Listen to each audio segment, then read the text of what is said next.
Morning, Bitcoiners. Good morning. Sun's up. We're good. Right? Bitcoin totally running. Totally running. All that's left to do is have a coffee, talk about what's new. I'm glad you could all make it this morning. I'm very glad. Now, I like to start with Moscow time, but sometimes we're going to get to our fakest news of the day in 1 second. But sometimes if I notice the simulation winking at us, how do we know the simulation is winking? Well, one of the ways is sort of this code reuse, right? When you see these weird coincidences and circumstances and you say, is that the simulation? So here's one. This is from the Seattle Times, right? Fake news, very prone to simulation glitches. So now the headline is, and it's part of the reason why this is simulation winking. The headline is, the T-Rex, right, the dinosaur, the T-Rex may have been a lot smarter than you thought. Okay, well, what is that? How is that related to the simulation? Well, it was written by Dino Grandoni. So Big Dino, the Big Dino, wrote the article. So the T-Rex, pretty much known as a big dinosaur, is getting a lot of media cover in the fake news today by a guy named Dino. Pretty good. But we didn't have to look too far for the fakest news of the day. Good news, right? Good news. I got Magandang Umaga. Good morning in Filipino. I'm glad you brought up simulation has winked, Kevin. We're going to talk about the Philippines today. Right, we're talking about the Philippines. We're going to be right into the Philippines in no time. So T-Rex and Dino, Kevin and the Philippines and the show, right? The simulation's not stopping. It's winking right at us now, directly at us in this room. We're getting winked at. So today, of course, in America, it's a holiday because of MLK, Martin Luther King Jr. Today is the day where people take the day off, the markets are closed, we talk about this stuff. And the president of the United States, Joe Biden, didn't miss his opportunity, right? So on MLK Day, he went out and what did he do? Did he give a stirring speech about MLK and all the things that he did? And no, Biden decided to go back with a bunch of lies that he's already been caught and exposed for having told in the past. So the first one, of course, is that he was in South Africa and arrested for fighting apartheid with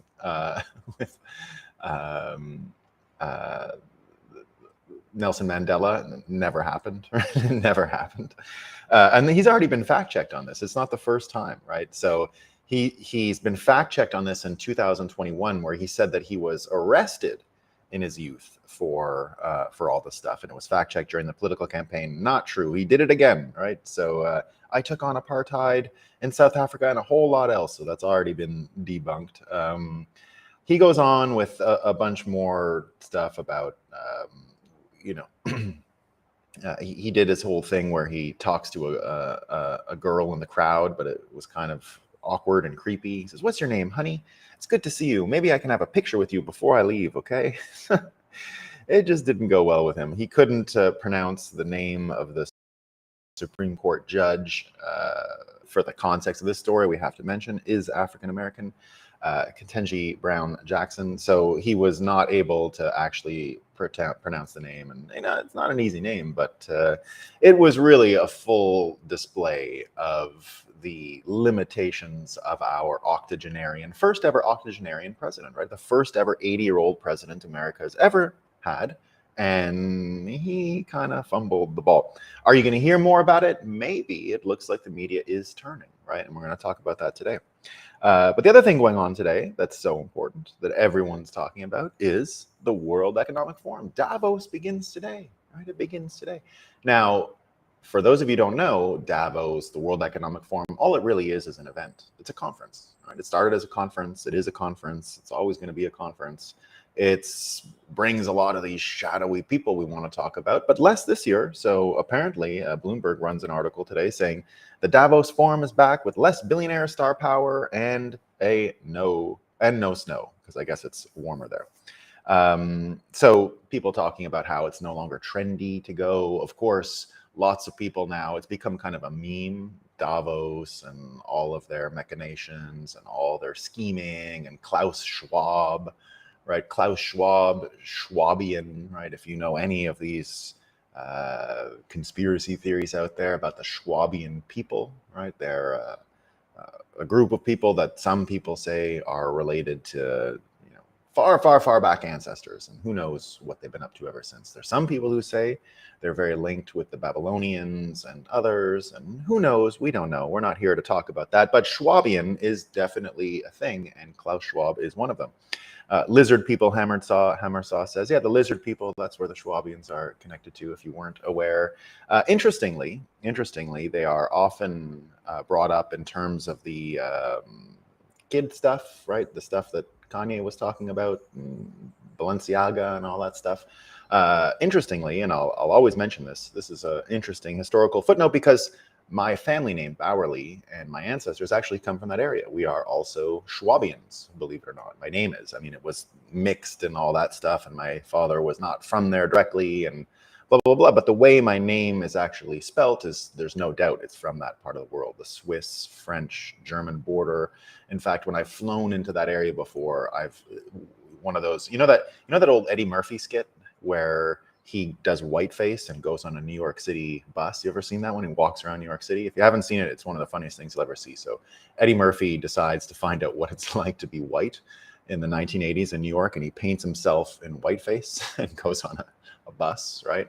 And so he's in the yeah, wow, I had no idea no one was part lizard. Yeah, I am. So he goes on a bus through New York City with this whiteface, and he gets on a bus and everyone's normal. But then the one black guy, the one they think is the only black guy, gets off the bus. It's a big party.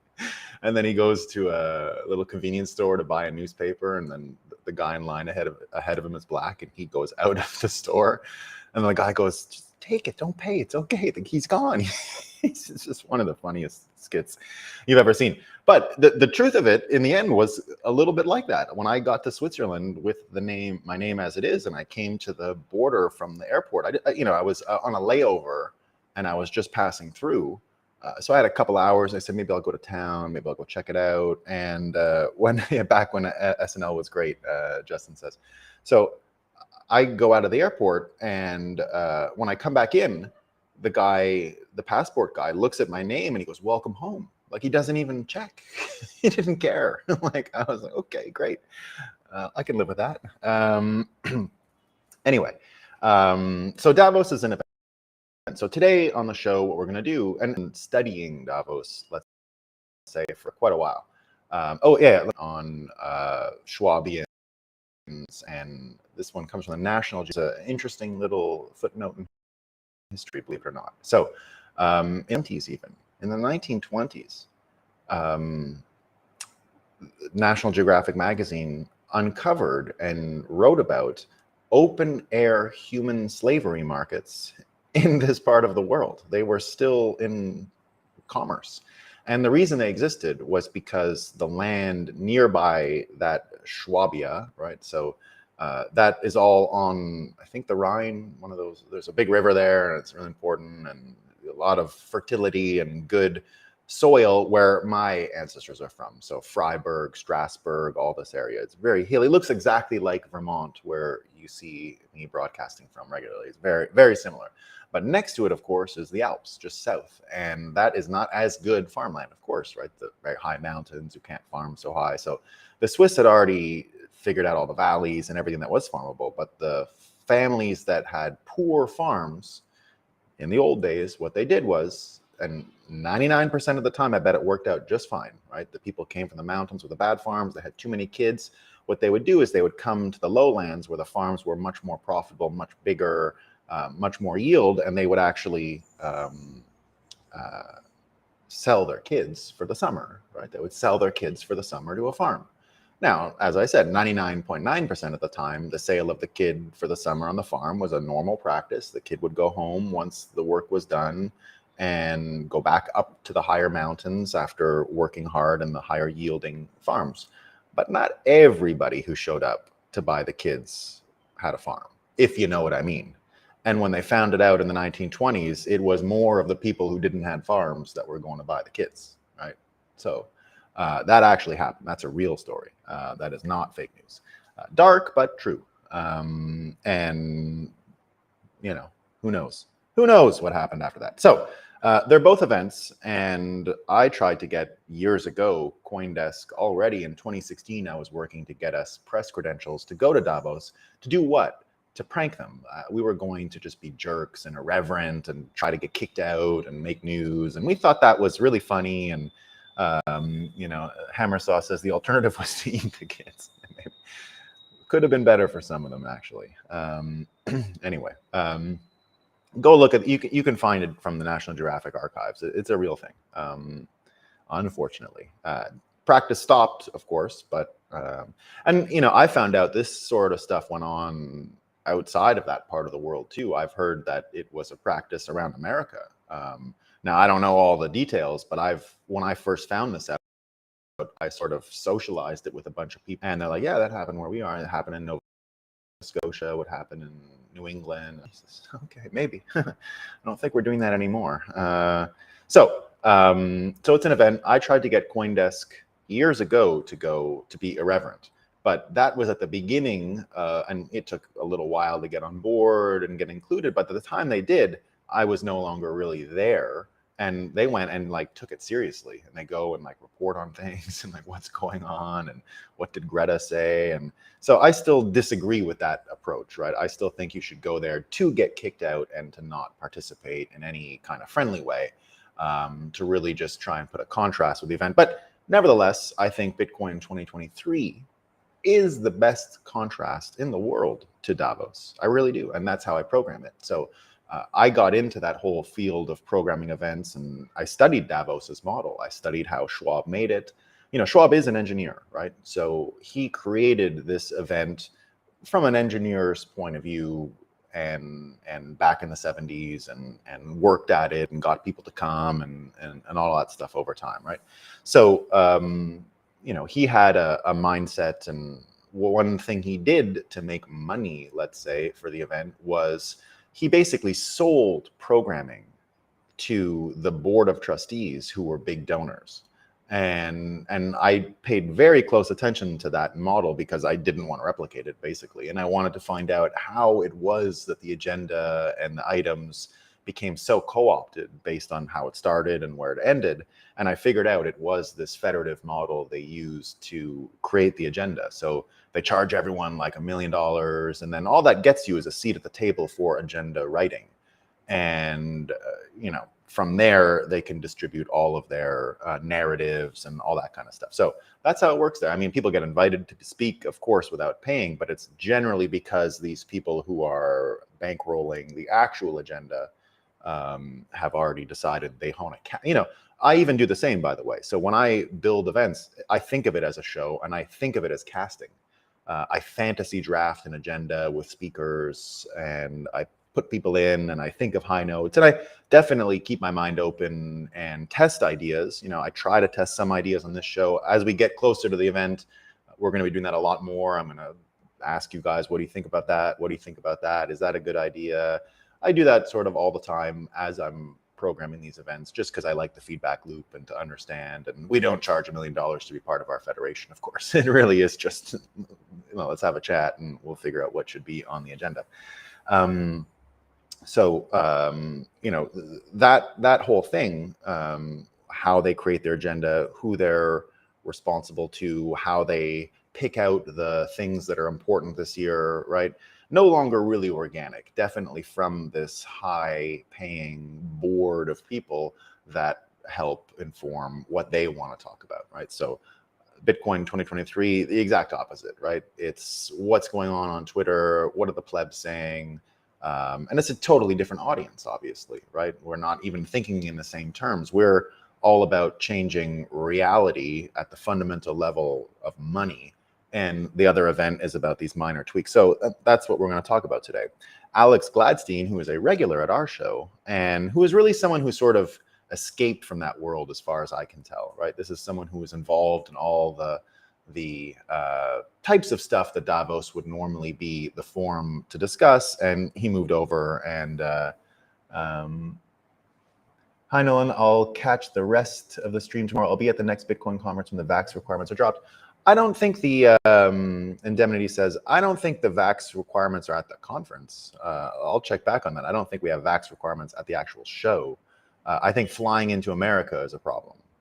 America has the vax requirements, which are a problem. So sorry, Indemnity. But the show, it's not just about the conference today. So I'm trying to contrast subjects. It's not exactly about like come to Bitcoin 2023 and all that stuff. So what we're going to see here is just a few of the ways we approach subjects. And we're going to still look at the, I'm sorry, I'm from Australia. Yeah. Yeah, probably not easy to get out of your country. I don't know exactly what's going on, Indemnity, in Australia anymore, but I know at our show, I don't think we have any requirement. I know plenty of people who aren't vaxxed who are on stage and talk and come and attend and all that stuff. My impression is you still need the thing to get into America. That's what I understand. I don't know if you can come. Do you know if they need volunteers at the conference, P-Man? Indeed, they do. Indeed, they always do. So there is a whole system to deal with that. I will share it with you guys here.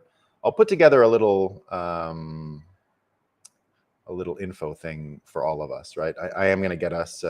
I meant yes, yeah. So Indemnity did mean the U.S. border requirements. Yeah, exactly. It's just the U.S. Yeah, it's pretty bad. Yeah, it's just the U.S. still has an worse than China. Peak clown world. Yeah, we're going to talk about that. So. Hopefully, like I think they extended it 90 days. So I believe because our show is in May, there is a chance we're going to get out of it, that it will change, but I won't promise that. I think the US border might still be annoying, unsure.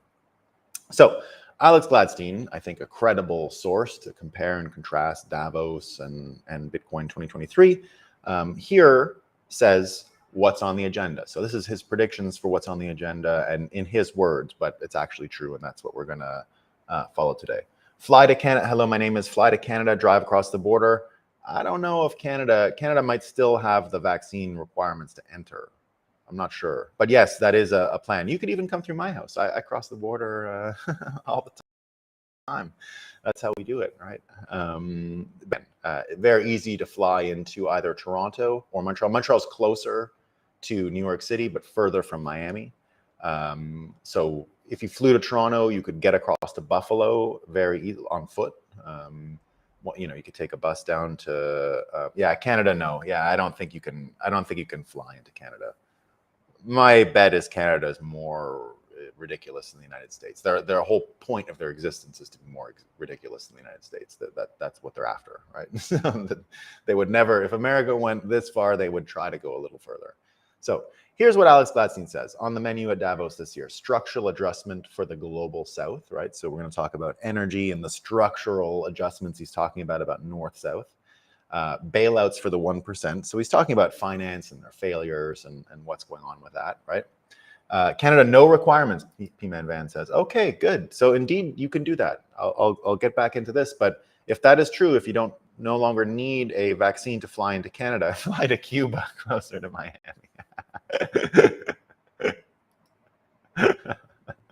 Yeah, it is closer. So if it's no requirements into Canada, indeed, you can fly to Toronto, which is probably a decent flight from Australia price-wise. You could probably get a good deal. And then once you're in Toronto, you can take a suburban train even to Niagara Falls. And in Niagara Falls, you can cross on foot into Niagara Falls, USA. And from Niagara Falls, USA, I think it's pretty simple to get to the Buffalo airport, probably another 45-minute drive. But the Buffalo airport will get you to Miami cheap, right? Just hop on a raft. They got those. I wouldn't go to Cuba these days, frankly. I think the food situation there is a little more dire than people imagine. I've been to Cuba a few times, and it's hard going at the best of times for food. I wouldn't want to go there right now at all. Justin says maybe we can. Dex says maybe we can. Justin can organize the boat. Yeah, I don't think it's going to happen. But go for it, right? You never know. You'll get automatic American citizenship if you just land with the Cubans and say you're Cuban, right? They'll just give it to you.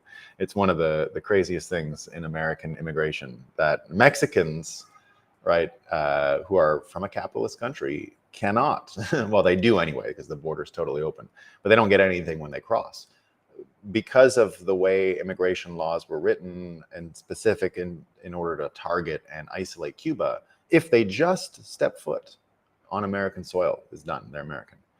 That's why you have so many in Miami, and that's why they often try to keep the ships off the shore because of those rights, right? They just gain them immediately.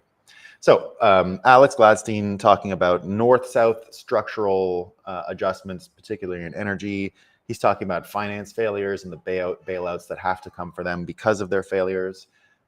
He talks about the white glove treatment for dictators and corrupt tycoons, right? Which I put into the field of both finance and privacy, right? Then he also talks about the fast track on CBDCs. That's going to be one of the major agenda items. So I put those aspects here, the privacy, the treatment of dictators, the 1%. I put all of that sort of in privacy and finance together. And finally, he talks about the blind eye to CCP's genocide, which I think is sort of in there. And of course, the environmental hypocrisy and the endless virtue signaling, which I'm going to put into this health bucket here. Here's the indemnity says, forgive me for being a coward. No, there's nothing cowardly in that. I'll avoid incurring the potential wrath of the US border authorities. They can be annoying. I cross the border enough. You should see them. Like, I'll cross with my kids, my wife. We cross 100 times a day, right? We're just constantly crossing. Every now and again, I know the different agents and all that, but every now and again, you get a guy who thinks he's cracked the big human smuggling case of all time. You know, he's like, what's this family doing, right? And they'll treat it like, you know, some crazy story, but they've watched too much TV. So it usually, they're excited. Usually ends in like 10 split seconds. My travel history, and they're like, oh, okay. Because they can see it all now, right? It's all tracked, of course. So Alex Gladstein, right, really talking about 4 buckets. He's talking about energy, he's talking about finance, he's talking about privacy, he's talking about health mandates and those kinds of things. So Alex, I think he's nailed the actual agenda pretty well. Now, this whole north-south structural debate around energy, right?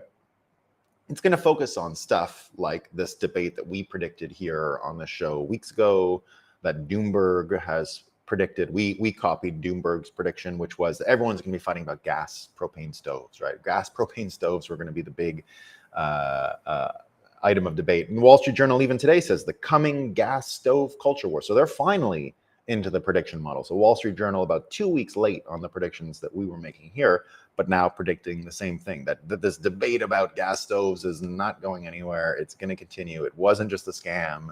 It's there to provoke these conversations. And Twain's mustache says, there really is a culture war coming over gas stoves because climate has become for the left a matter of core cultural identity. And that's why we start talking about, you know, this energy conversation is going to be almost completely about the morals, the culture, right? It's not going to be about what's actually better. It's not going to be about energy literacy. I predict they're going to be wondering how Greta feels, right? Does Greta feel better about the things that have happened in energy in the past 3 years? Is it good, or what does Greta think, right? It's not going to be about energy literacy. One of the main focuses of Bitcoin 2023 is energy literacy. We're going to be talking about the terrorist attacks on, or the, I don't even want to call them terrorist attacks, the attacks on American energy infrastructure. There is a world, I have no proof of this, but there is a world that says that these are definitely covert agents being paid by other countries in order that America tastes some of its own medicine as other electrical systems around the world are targeted, like in Ukraine or Russia. So I have no proof of that. None, zero, right? Total 100% speculation. But when I saw the North Carolina attack, if you guys remember, my co-host on Bitcoin Magazine Live, Chris Alamo, was one of the 40,000 Americans, a very small amount of people, right? But the first attack was in North Carolina, and it got my partner in the news show And I had to host the news show alone one day because he had nothing, no cell phone, nothing, right? Zero. And the governor of North Carolina at the time warned that this could be a trend. And of course, the trend has started. We've seen more in Florida. We saw the Las Vegas attack over Christmas. All of them focusing their attacks on the centralization of our grid, and the centralization itself being the attack vector, right? That you can actually harm a lot of people at once by attacking this infrastructure. So conversations at WEF are not going to be about how energy infrastructure is now part of World War III's hot war, right? On this show, we believe we're in World War III already. World War III is a psychological, economic war, and there are some hot breakouts and instances like Ukraine, which we don't want to minimize. But the ones that we have to look for on our territory really are these energy infrastructure, energy grid stability, and those kinds of things. We could even see one day a drone attack on one of these things. That is totally within the realm of possibility when we look at the conditions that World War III is being engaged on. And it might just happen, right? So, but now, are they going to ask in Davos about the following? And this goes back to the first comment. If you guys didn't know, we started the show talking about simulation theory and about how the Seattle Times had this article about T-Rexes being smarter than we think, and it was written by a guy named Dino, right? So I was making just a joke about simulation winking.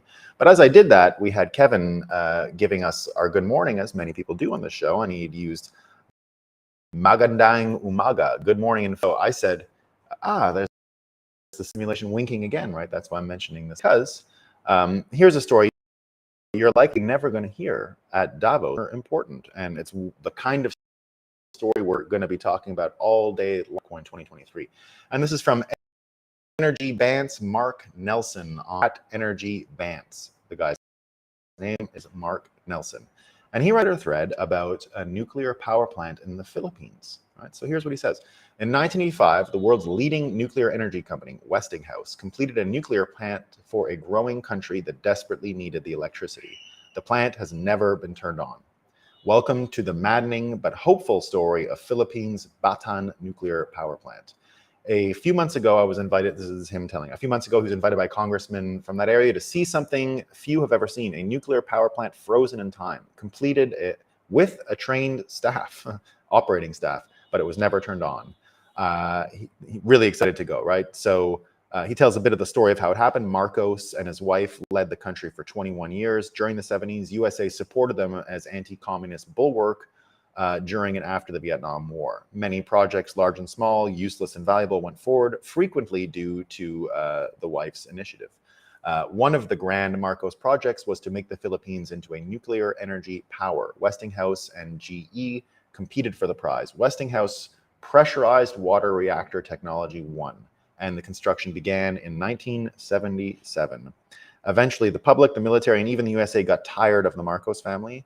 The end was stage managed by the USA amid an attempted coup and popular demonstrations. The power plant finished hot functional testing in 1985, but hadn't turned on by Marcos' 1986 exit. Do you know what else happened in the spring of '86 besides the Marcos family departing into exile? Chernobyl. So despite the very different design and the need for the revenue to pay off the huge debts that they had created by building the Batan station, the timing basically killed the whole project. And it never turned on. So from then on, it just sat there, right? And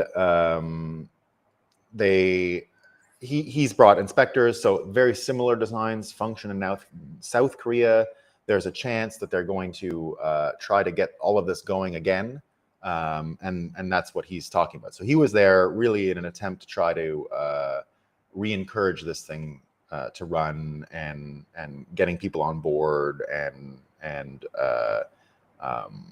seeing if it's possible, right? So his trip included meeting Philippine politicians and gave them his take on how they could get this up and running. And he went on TV and basically said they don't have to be one of these countries that are suffering with energy shortages, right? So in the end, what we're going to talk about here, and this is what you're never going to hear at Davos, but you're going to hear a ton of at our show. It's not just finance or energy literacy in terms of grid stability, in terms of base load operations. We're going to have all of that kind of stuff, right? How Bitcoin functions within an electrical grid to do the stuff we've seen in Texas, to do the grid stability and all those kinds of things, right? We're going to talk about that. That's a very, very important subjects, right? But here you're just going to get into the moralizing Greta politics of north-south. We gotta use less natural gas. I mean, the whole argument about the natural gas thing is that the markets for it abroad are so profitable now that if we can, in North America, pivot to another source, why don't we make the money off selling it to these other countries, right? We have other resources. We have a very complex energy matrix. So perhaps that's the way. That's what's not being told to you, right? That a lot of these supplies are being sold out to 2025, 2026 in natural gas, and the prices are going up so much because the demand abroad, especially in Europe, is so high that they're going to keep exporting it, right? So America almost behaving like a third world country when it comes to getting rid of the resources that it has to sell them to other countries at a higher price, right? So because America can make up for it with other things, or even just go dark is what some people might be willing to have in order to sell this stuff. We don't know, right? We don't know. But those conversations are not Davos. It's just going to be moralizing. It's just going to be about Greta. Is she happy? Isn't she happy? What's going on with Greta's feelings about the energy? Can we make her happy? We don't know. She still looks unhappy and we're not sure. So at our show, we're not going to talk about Greta at all. We don't care. We're just going to be talking about not just grid stability, not just base load management, the more vital part, I believe, to Bitcoin's influence in energy, which will be in energy finance. Because the story I hear when I look at this Philippines nuclear energy story is that you had governments and all of the whims of politics that directly influenced whether or not a nuclear power plant went on or off. It had nothing to do with energy literacy, nothing to do with economics, nothing to do with finance. It was totally secondary. Everything in this case had to do with perception, politics, and that's because political entities drove the proliferation of nuclear technology until now. It has not been driven by the private sector whatsoever, and that's the big change, is that Bitcoin will be the first ever private source of financing inside of energy finance. It's going to centralize energy finance around Bitcoin, and will take energy finance centralization and actually create a decentralized electrical grid. That's the important thing here, is that all these small little projects that can use Bitcoin, as I often say, as a anchor tenant, right? The same way when we built energy systems when America was a manufacturing powerhouse, what they did was, Ford would build a factory and then the energy company would say, well, I have a guaranteed buyer of energy. It's not just the people in the city, right, who have different tastes, different appetites at different times of the year for energy. They're not always a great source or are not always a great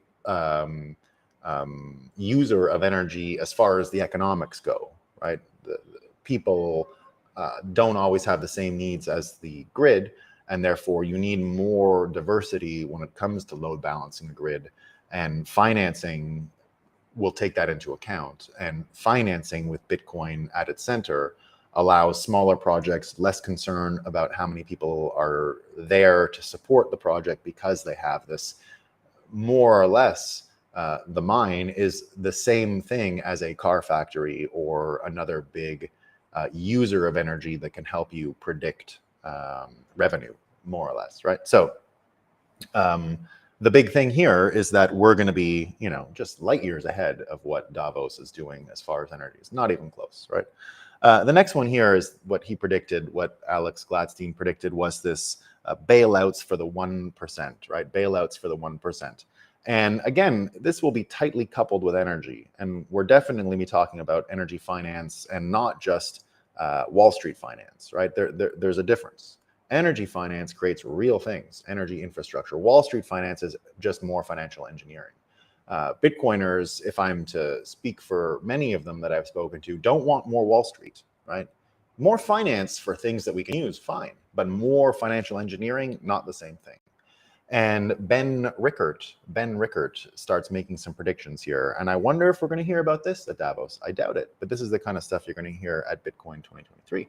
So he says, caught in an inflationary storm, many nations are asking why bother exchanging goods for dollars and euros when they are losing value right before our eyes. Indeed, the economy of imaginary wealth is inevitably replaced by the economy of real valuables and hard assets.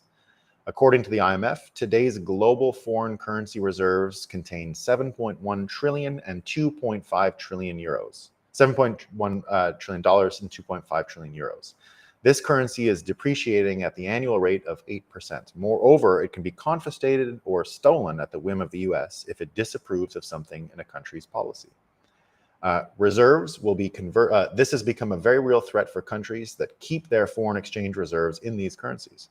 In the global years, a conversion process of global reserves will get underway. Reserves will be converted from weakening currencies into tangible resources like food, energy, commodities, and other raw materials.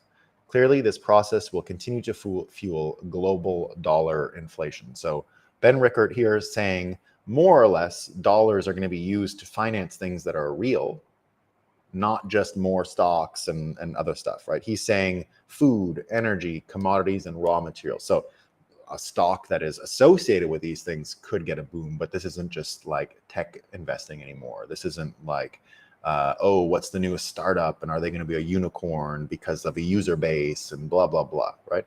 I'm not saying that ends. I'm saying that there's going to be a kind of Gresham's law, which is that the money will go after and seek to find areas that are more real and substantive than the other inflated things like Wall Street. So what you're going to get at Davos is just more ESG, right? Larry Fink, the architect of ESG, is one of those people who I mentioned is on the board of trustees. They pay the money to write the agenda, right? BlackRock does that. They pay the money to Davos to write the agenda. It's not a wild conspiracy theory or anything. It's just the way the business model works. That's how Klaus Schwab set it up, right? They're a big sponsor. They give him money. They get to write the agenda, and he goes, very good, very good. So they're going to obviously talk about ESG. You know what I guarantee you're not going to see on the agenda at Bitcoin 2023? Not even close. There won't even be, the letters will not appear in that order. ESG. We don't give a shit. We hate it. I hate it. I will never program a show with that garbage word on my agenda. It's not going to happen, right? It's a scam. So we're going to talk about financial literacy. We're going to talk about, there will be investment ideas there. We're going to have all kinds of stuff on the Bitcoin scene as far as Bitcoin startups and Bitcoin providers and how to see who's doing what and where all that stuff is going, right? There, of course, people want to invest in things and make money, but there's a way to highlight things that only help the Bitcoin economy, because I think that's what most people want to see grow. It's Bitcoin, right? So we're definitely going to have like a mini investors show just on Bitcoin specific things, no coins and other stuff like that, Bitcoin related stuff. So that should be pretty interesting, and will definitely contrast with what they're doing at Davos with all this stuff. And you see, like, you've got Argentina now with a 95% inflation. 95 currently, right? Are they going to be talking about the president in Argentina who will get rid of their central bank and monetary policies and take the off-the-shelf Bitcoin answer? Are they going to talk about that guy? I don't think so, right? I don't think so. I don't think that guy's getting invited to that show. What about a place like Scotland, right? What's Scotland talking about today? Scotland, almost as dumb as Canada, which is so sad to say, because Scotland created Canada, first of all, and Hong Kong, the Scottish Enlightenment, one of the most amazing things in the history of the world. Adam Smith, all these guys come from Scotland. When, I don't know if you guys knew this, but the actual religious practice of Scotland was different than the Church of England. They preached a very simple form of Protestantism in Scotland, which put a lot of attention on churches teaching children to read. So when Scotland had their Enlightenment and in the 1800s, and what happened was Scottish people went out all around the world because their home was too poor and not going well, the farming sucked, da, da, da, da. So Scotch people, right, went to Montreal, where I'm from, and created all the banking sector. They went to Hong Kong. You know, the Jardines and the Strunes in the book Taipan and the James Clavell novels, those are Scottish people, right? Those were all Scottish people. So the Scots, the reason why they were so successful is that education system they had in their country was the only one in the world where they produced 100% literacy amongst their population at the time. And although they were poor, all these Scots that were going around the world were all literate, and that gave them a major advantage on everyone. So when the Scots went to Japan, for example, right, they were more able to interact with the Japanese, and when they went to China, interact with the Chinese, and were much more capable of understanding how backwards Europeans were because they could read, right? You know, Europeans didn't know how to poo and clean up after. They learned that from Japanese and Chinese. They were filthy, filthy people, right? And the Scots, with their enlightenment, had a lot to do with changing that. They were the first people to say, like, why are we so disgusting? We might have good cannons and ships, but we're fucking gross. Like, we can't even poo and clean it. They would just go about their life like that. I mean, unbelievable, right? Unbelievable stuff. Filthy. They never bathed. And it was the Scots who were the first in the world, right? Because they were literate, from a small country, didn't come with a lot of ego. They were the first Europeans to actually like take a bath and be clean, right? It's crazy, but it's true, unfortunately. The Schwabians, the Klaus Schwab and all those guys, they were still picking bugs out of each other's hair, believe it or not, right? And my relatives as well.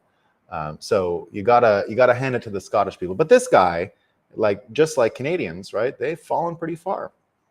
This guy here saying the era of unrestrained private car, this is an MP, a congressman, right? The era of unrestrained private car use is well and truly over. Demand management techniques to be used to limit us. Use existing infrastructure, not expand it. Walk and cycle, right? So this is the kind of stuff you're going to hear at Davos. I mean, really, you're going to hear that a lot, right? Everyone's all excited about this idea at Oxford where you can't leave your zone and you can't go there and you can't cross the street unless they say, and there's checkpoints, and Davos is being set up with all these checkpoints, right? They have all this. The reason why they do Davos in this little Swiss town is because it's really hard to get in. It's a valley and there's only so many access points and you can checkpoint people constantly, right? So very secure location for these people to come. You know, you get all of these conversations around ESG that really aren't there to promote any form of navigation around the world. And we're going to be doing that, right? We're all about really helping the individual be financially literate enough to navigate the world, right? Privacy, right? Privacy. So their whole thing is going to be about CBDCs and what we need to do to get them, just like Alex said, right? But privacy and finance, right, have a real overlap. And that's where we're really going to focus our attention on the show this year, really getting rid of Bank Secrecy Act. The whole concept of know your customer from the beginning is a scam, right? Not a lot of shows have even gone down to that level about why it's a scam. And on this show, we talk a lot about how 1964, the change of LBJ to Kennedy, also brought in new forms of protest, and new forms of protest brought in new forms of control, and all the follow the money stuff started there under the LBJ administration. And so what do you have now, right? You're going to see all these conversations about privacy, but are they going to talk about the Twitter files? Are they going to talk about the coordination that we've seen clearly between national security agencies and political power and corporate media? Are they going to have one conversation about that? Of course not, right? They're going to keep blowing things over like we talked about yesterday, right? This is an article from Jonathan Turley pointing out again, right? And this is in response to, have you seen this quote from Rob Reiner? Let me find it. I'm pretty sure I have it here. It's too good to be true. It's just too good to be true.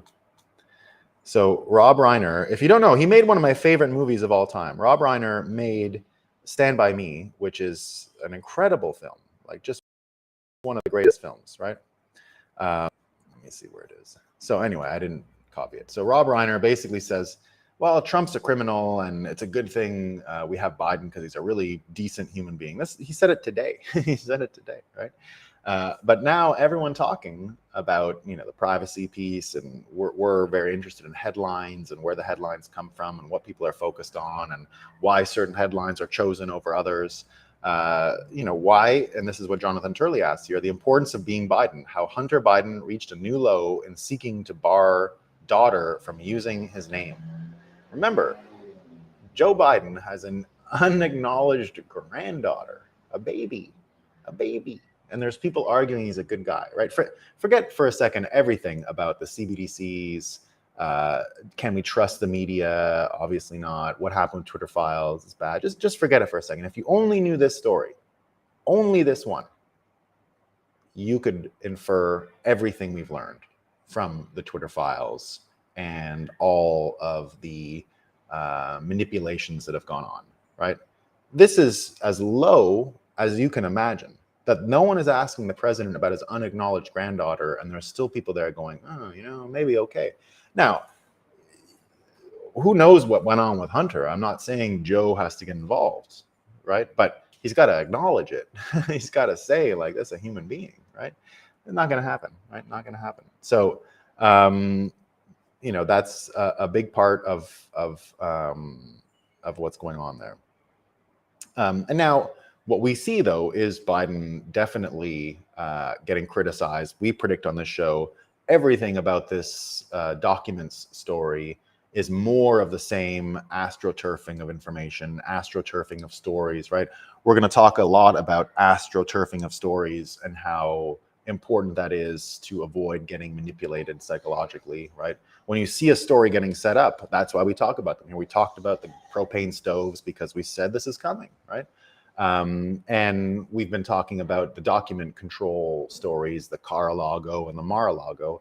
And our theory here on this show, and we could be wrong, we're open to being wrong, right? But it remains a way to shield national security agencies from criticism that they ignored Trump, or they went after Trump in specific for Mar-a-Lago, right? This is a way to say, oh, we did it to this guy too, right? But we're saying it's controlled demolition. Basically, the same people who supported Biden through his run are backing off and exposing him. And Wall Street Silver here claiming, first of all, responding to Colin Rugg, right? Colin Rugg tweets, Biden's presidency hits the 2-year mark and suddenly is flooded with scandals going on. Wall Street Silver adds to that, as of January 21, 2020 resigns, then Kamala can serve final 2 years plus 2 full terms.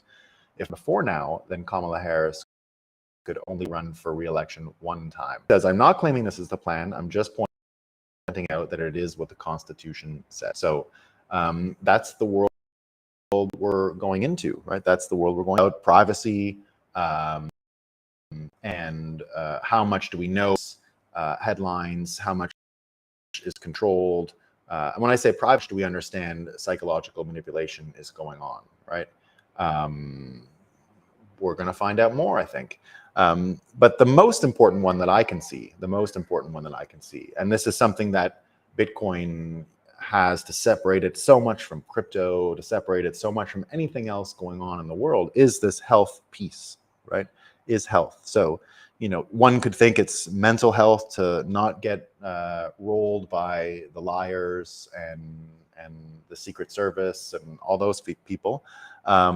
True, definitely mental health. But this health piece here, right? And we're even going to underline how both political sides are useless in this fight and can't really help us, and that's why we have to build this whole new world, right? So go back to Operation Warp Speed for a second. You know, like this is to show how Bitcoin 2023 is not even interested in the same red, blue, USA Republicans, USA Democrat fights, right? We're totally new and different, and this is one of the great examples, and one of the things we're going to focus on, right? So, you know, we definitely give Biden a hard time on this show all the time, and criticize him, and sometimes we laugh at Trump and maybe think he's funny, but you know, I've said before, do not support him. The last day in office that he had, when he didn't pardon Assange and Snowden and Ross, to me was unforgivable. He's too old. He's not on the ball. A million reasons why you wouldn't support him. I could still be convinced, but things like this make it difficult, and I'll explain. Andrew Huff, right? A.G. Huff, at A.G. Huff, talking about Operation Warp Speed. And the reason I bring up Operation Warp Speed is because this is exactly the kind of thing the World Economic Forum would recognize as the way the world ought to work. Here's what happened, right? Here's what Trump did. I want to point out that this is mass poison, that the mass poisoning was mass poisoning, talking about the vaccines, right? So remember, on this show, we have said the vaccines are likely the most dangerous vaccines ever created. We still don't know effectiveness and all that stuff. They look terrible, right? But data, very difficult. Still waiting on that. Don't ever expect to get definite answers. But the idea that the vaccines are dangerous, I think, is without question now, right? Are they more dangerous to people of certain ages? None of that stuff we know, right? We're going to keep trying to find out, but you're going to see a million studies that say definitely it is and isn't, but there's other ones that are, counteract it. The studies are usually poor quality. The whole thing's tainted. So all I'm saying is it's difficult to say one way or the other, but we know they're dangerous, right? So Andrew Huff says the following: I want to point out that this mass poisoning was due to Operation Warp Speed, brought to you by the Trump administration, Dr. Fauci, the Department of Defense, IC, I'm not sure who that is, and the uniparty-controlled government. Warp Speed just conducted fraudulent controlled trials and fraudulently denied the existence of effective treatments like the hydroxy, you know which one, and the other one called Ivor, and then it has some words after it, or syllables after it, among others, right? So what he's pointing out here is that Trump basically just enacted all of these systems in order to help himself, right? Did he ever once promote healthy living? Did he ever once say, well, everyone should go outside and get some exercise? Trump didn't do that. He didn't, right? We have to remember, he did not do that. He let people who he shouldn't have trusted do things and make decisions that were not in the best interest of Americans. That happened, right? That happened.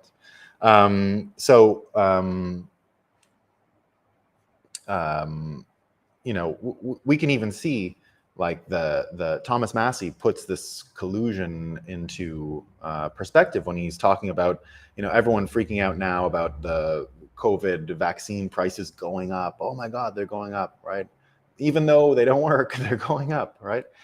Thomas Massey puts it perfectly, right? And he really underlines the failure of Warp Speed and Trump, without naming Trump, but these are the failures of Trump. He says, does someone want it? So he's talking, Robert Reich, talking about the prices and how it's greedy pharmaceutical companies are the problem. It's the greedy pharmaceutical companies, right? If they were only not so greedy, capitalism would work better. This is capitalism, though, and capitalism sucks, is what Robert Reich is saying, right? So Thomas Massey, who I think is one of the smartest congressmen we have, of all the congressmen that are out there, there's like 5 or 6 that you could actually, that are coherent human beings and not just political fundraisers. So Thomas Massey, and I think he's like an MIT AI something or other. Like he's a major degree and major education and major brain power, I think. So here's what he says, talking to Robert Reich. Does someone want to tell him? He asks the question when Robert Reich is justifying the high prices as corruption. He says the billions of dollars of vaccines he speaks of have been provided by a single-payer government, facilitated by bureaucratic force and coercion, indemnified by executive order and legislation, and secured with a regulatory monopoly, right? And that little, I'll read it again. The $1 billion of vaccine profits he speaks of have been provided by a single-payer government, facilitated by a bureaucratic force and coercion, indemnified by executive order and legislation, and secured by a regulatory monopoly, right? That's the World Economic Forum right there. That's the battle plan. That's it. That's the plan. That's the Great Reset, right? It's right there. That's everything you need to know. And Trump did allow that into America. Right now, I'm not here to argue about, we're not going to be having vaccine talks at our show. I promise you that. We're not going to be talking about the vaccine, right? The vaccine is the most boring subject going, and we're not going to be talking about it. But we're going to be talking about health, right? We're going to be talking about health. And everyone today at Davos is going to be crying because it looks like Beyond Meat, the fake soy meat, all that, the corn meat. Their chief brand officer, Beth Moskowitz, is leaving the company because they're not really doing so good. All right. So they're not doing so good, and the company's failing. And the Wall Street Journal has a big piece on it today. Oh, it's so bad. It's so sad. What are we going to do? Oh my God. Right. And, it is bad for the company, right? We don't want to see people losing their jobs, but they're going to be talking about the fake meat, right? And inevitably, I think WEF is correct. I think one day we will make fake meat, but it will be cellularly produced, and we're nowhere near there, right? We can do a little bit. I don't think it's coming tomorrow. I think inevitably we will be able to get rid of factory farming altogether. But I think there's a middle ground, and that's going to be back to the small farms where we do things the old-fashioned way. The animals live, and they're alive, and they're real, and they're harvested, and all those things. So I can imagine all of that happening in the meantime. But one day we will get to a point where you can make a steak that you can't tell the difference if it was made on a machine or if it was naturally cut. And, I would be into that as long as it's actually meat, right? The other crap they're selling us, the corn dildos that are supposed to be sausages, putting that in their mouth, it's disgusting, right? No one is eating that. And, their health remains, the health system you're going to hear about at the World Economic Forum is going to be something related to CBDCs and related to the environment and morality and like global warming and all these things. Oh, I think I got a bee in here. Got something flying around all of a sudden. So, what we're going to be talking about at our show is going to be the real thing, right? The real thing. Steaks, eating right, eating healthy in order to have your energy optimized and to not be prey to all these other things. Because it starts here, right? It really does start with exercise and eating right. And if you don't do those two things, you're not really going to get Bitcoin, right? Now, again, we're not going to fat shame here, right? It's not about being... You don't have to be a chiseled, muscle, super healthy person. We're not trying to promote any guilt, none of that stuff, right? We just want you to know, and our show is going to be heavily focused on it, that eating right and controlling your appetite and controlling what goes into your mouth is a really important thing, much more important than most people realize. And so we're going to have a lot of content this year on eating right and eating healthy and exercise and those kinds of things, right? So in the end, most of this stuff is less complicated than we think. And the reason why I focus on the health piece, I think I forgot to mention it yesterday. That's why I'm putting it out there today. So I mentioned yesterday about a little bit about the health. Let me just find two things.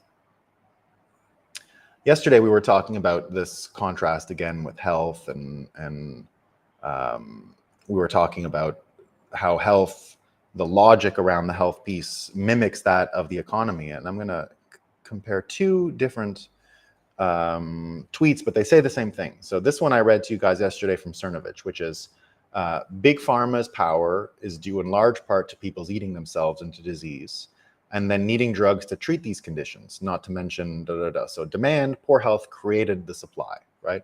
Created the supply. Saifedean, right? He wrote this last year, but it's not so different, right? It's not so different. He writes, fiat gives banks the ability to create money out of nothing. Fiat media then acts surprised that those who can print money end up owning everything. Brainwashed morons then blame free market capitalism and demand more central bank intervention to fix it, which only makes it worse, right? So this idea that the cure is the disease, right? The cure is the disease is what you see in healthcare and what you see in finance, right? So, or in macroeconomics, the thing they're saying is going to help you is what's killing you, right?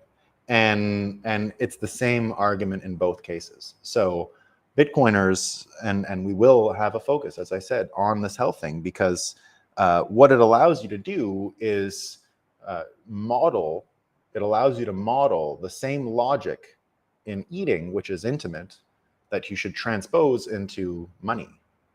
And that's why we think it's important, right? And you're not going to hear any of that at the World Economic Forum. You're going to hear about the needle you need to get because you shared all your personal information to the people who are doing best for the environment, especially the poor people, right? That's the point of their show.